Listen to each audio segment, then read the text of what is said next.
Sí, me la han preguntado muchas veces, ¿no? El avión cayó allí, detrás de aquella loma. No sé, fue rarísimo, ¿no? Explotó, ¿no? Explotó, no sé, a 20 metros, a 50 metros sobre el suelo, la butaca salió despedida, cayó.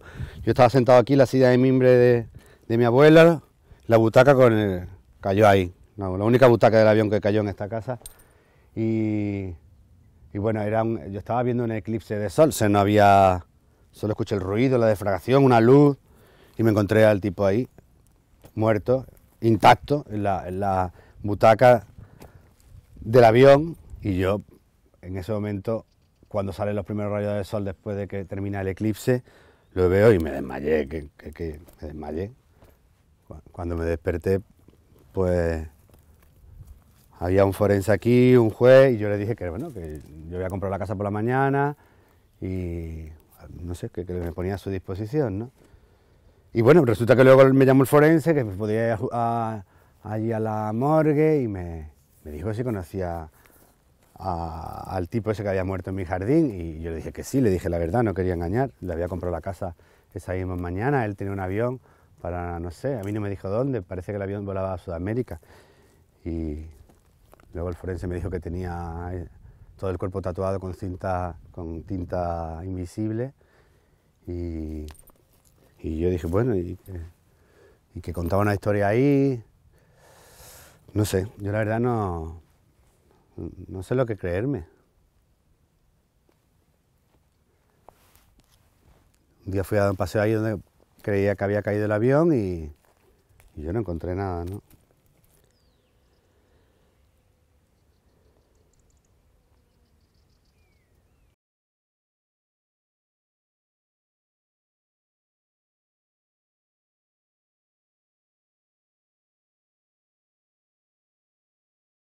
Cuando salieron los primeros rayos después del eclipse y vi al tío muerto en la butaca ahí en mi jardín, al lado de mi sillón de mimbre, de este mismo sillón, me desmayé, me desmayé. Cuando me desperté no había pasado nada, parecía, no sé. Estaba la butaca intacta, el tipo no estaba. Todo fue muy rápido. Al día siguiente me llamó un forense, el juzgado, me dijo que si podía hablar con él. Le dije que sí, fui, me enseñó una fotografía y me dijo si conocía a aquel tipo, ¿no? Y le dije la verdad, le dije que lo conocía, que era el tío que me había vendido la casa el día anterior y que me había entregado las llaves esa misma mañana.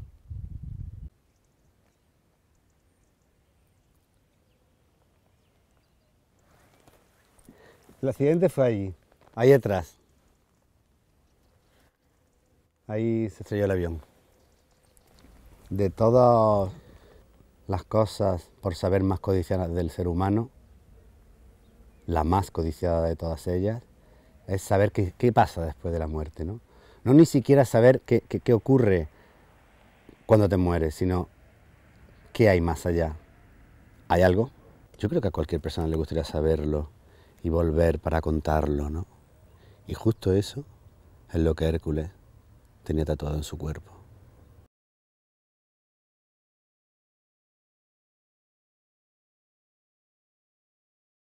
Ahí cayó un avión, se estrelló. Ese día era mi primer día en la casa. Había un eclipse de sol. Yo estaba aquí sentado en la silla de mimbre de mi abuelo, la única herencia que tengo de mi abuelo,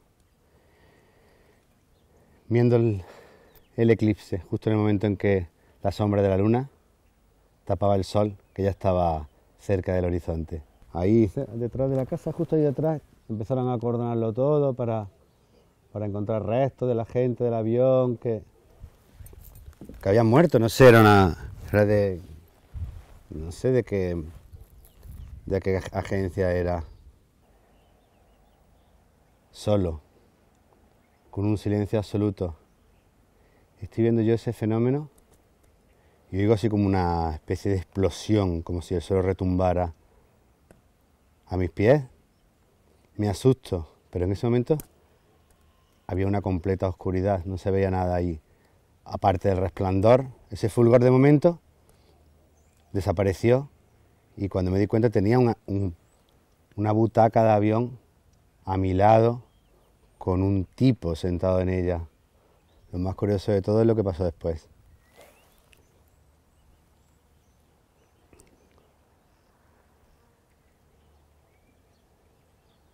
Cuando me desperté, no estaba en mi casa, no estaba en la casa que acababa de comprar, en el que estaba pasando mi primer día tranquilo viendo un eclipse de sol.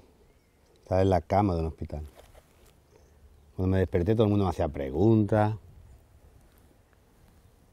Yo no entendía nada.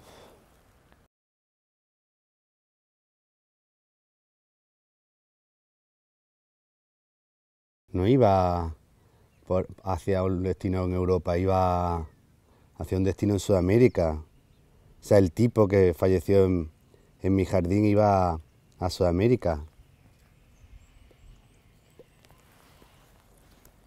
Tenía un nombre extrañísimo, por lo que luego me enteré, ¿no? Y se llamaba Hércules No. Quiero decir, Hércules No. Era un nombre extraño. Por lo menos el nombre con el que firmaba. Lo cierto es que, bueno, Río Lobos no tardó en llamarme de nuevo, ¿no? Yo insistía en que entendía que era el forense, que tenía que llevar el caso, pero que él tenía que analizar un cadáver, no preguntarme a mí qué sabía yo de un tipo que no conocía. Lo único que en lo que habíamos coincidido es que en el último momento de su vida murió en mi jardín.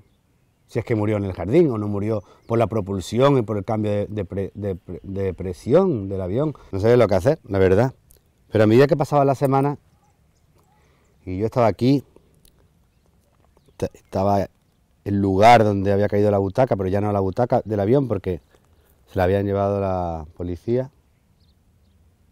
Y el único que había encontrado el avión era una butaca. ¿Y dónde estaba el avión? Bueno, yo pensé que podía dar un paseo, habría ocurrido ahí unas lomas más allá. Algo me decían, no vayas, ¿no? No vayas porque igual no encuentras nada. Y si no encuentras nada, es que ya estaba volviendo loco, ¿no?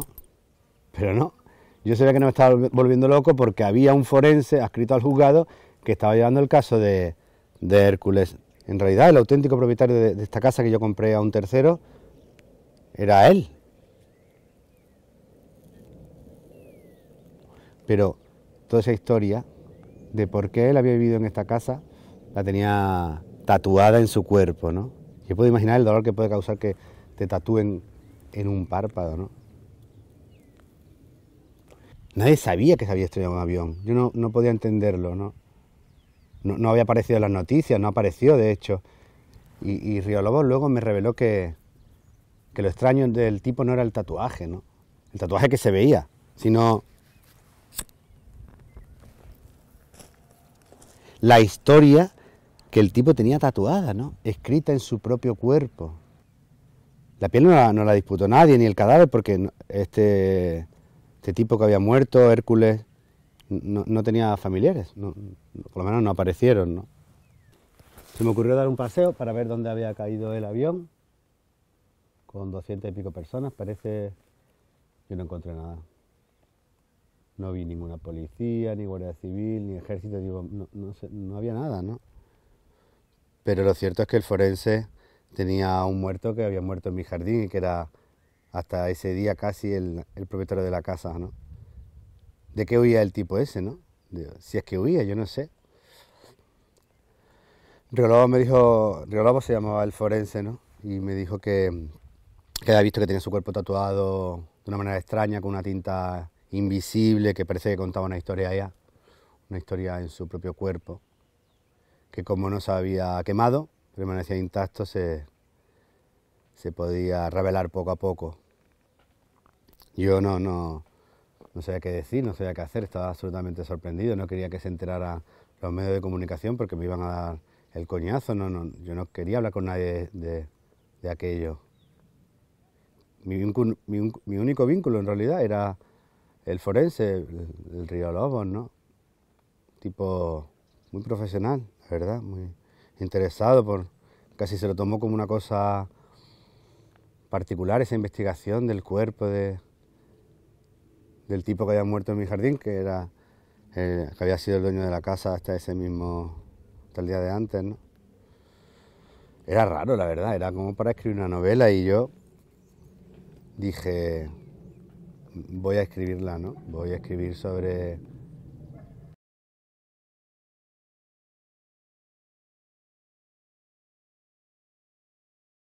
Pero ahora, claro, ¿quién iba a decirme a mí cuando yo llegué a Barcelona hace 15 años que yo iba a ser famoso por lo que la gente llama, bueno, no la llama, es por cuestión de venta, un bestseller, ¿no? No, me lo encontré, la verdad es que no fue una aspiración mía, ¿no?